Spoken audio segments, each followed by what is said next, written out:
Good morning, everyone. Today is November the 8th. Moving forward with the War on My Ass saga. It's going to be here for a while, at least a few months. Then we'll be done with it. But I want to give everybody an update. Got some definite, some conclusions. Pretty excited about that. First of all, as you can see, I no longer have long hair. I went ahead and I cut it short and just got this goofy little haircut. Kind of the messy look, just kind of blow dry it out, and this is what you get.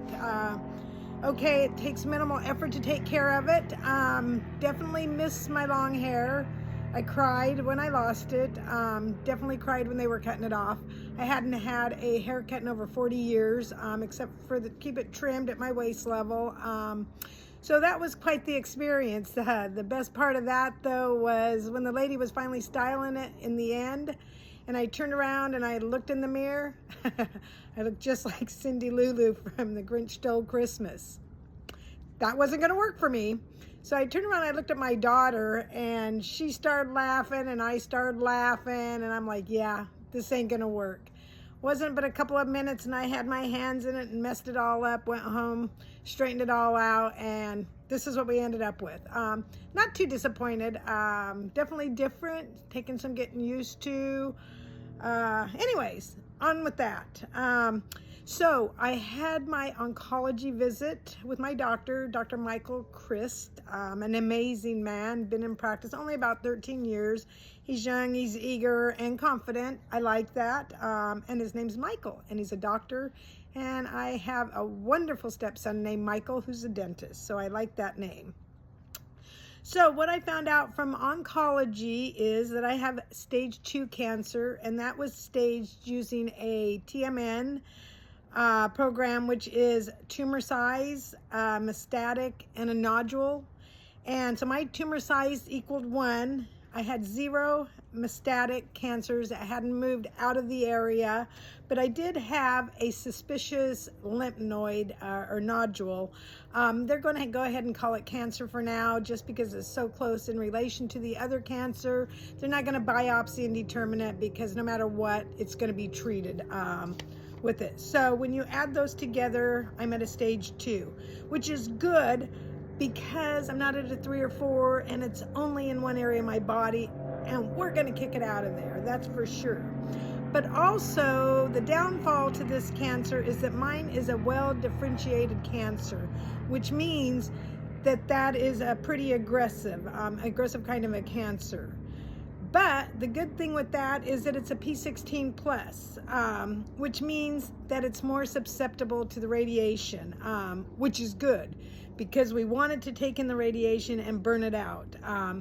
But the bottom line is, it's a really good thing we caught it early. It's a really good thing that I was proactive. Yeah, I don't let them get done and by with anything. I am on my doctors all the time. I think that comes from years of taking care of my daughter, my ex-husband, my girlfriend, and my husband through all their crazy medical things and cancer treatments and so forth. So, what does all this mean? This means on Monday morning, on the 11th of November 24, I go to the infusion center at 8:30 in the morning. They're going to put the PICC line in my arm. They will start the first drug, mitomycin, which will take somewhere maybe 30 minutes or so, an hour to drip. When that drug's done, they're going to hook me up to a drug called, and I'm going to kill this word, fluorouracil. It's a chemo. In short, they call it the 5FU, and I like that. It's an easy one to remember. Mitomycin and 5FUs. We need to put a the little thing and a S there, because there's a whole lot of FUs in this. Okay, so the side effects will be nausea and vomiting. They got pills for that. Diarrhea and constipation. They got meds for that too. Partial or full hair loss. We don't know how that's going to affect it. Most people lose a little bit of hair. They have some thinning. Some people lose all of their hair. Some people don't lose none. So, you get that happy medium with the partial. Don't know what end of the spectrum that I'm going to fall on, but we cut this short just so we don't have to worry about long hair all over the place, because that's going to be a mess, and this will grow back. So the other thing is that there's a possible reddening and burning of the hands and the feet. They have creams for those as well. Some that I've already bought that I'm going to be using with the radiation.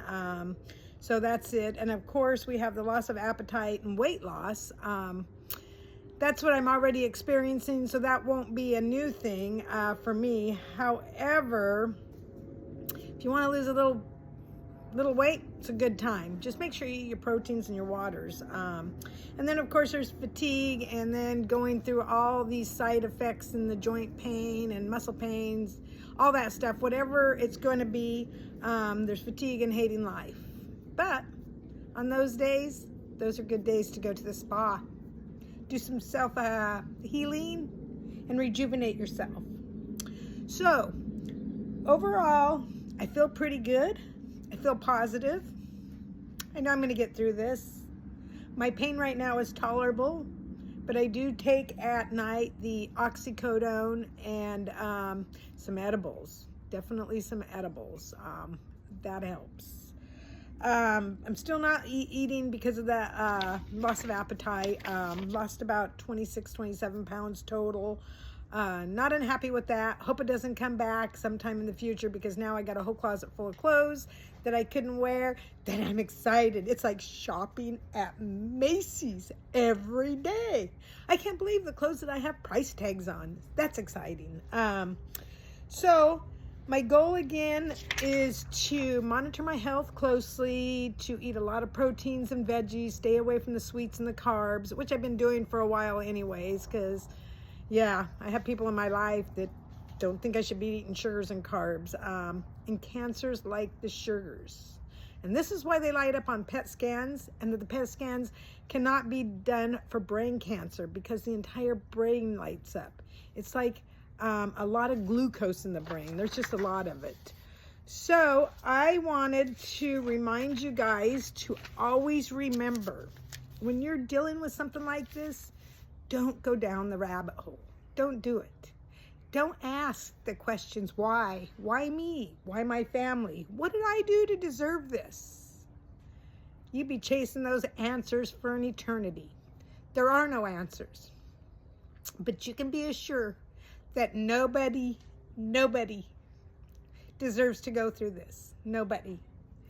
And we need to appreciate every day that we have. We don't know when our day is up. We go through these trying times. Makes us start thinking about immortalities and being ready to go when you have to, because you just never know when your number's called. And it isn't going to be cancer that takes me out. It will not be cancer, I guarantee you that. Might be some other funky thing like jumping off of a bridge and the parachute don't come out or something, but it won't be cancer that takes me out, that's for sure. So just know that you're not alone on this journey. We're never alone. And my mantra is, fuck ass cancer. You will never lead my life. You will always be behind me. And with that, let's call it a day. Super excited, got to go to work, my last day of work. Got a million things to do over the weekend. I want to get my Christmas tree up and some of my decorations, because I'm pretty sure I'm not going to be enjoying much of life next week, and I want to have that done and enjoy that. Blessings to all, love you all. Be safe in everything you do. Stay up on those medical things. Do it today. Check in, get your blood work done. Just do it for yourself, your family, your kids. You deserve it. Have a good one.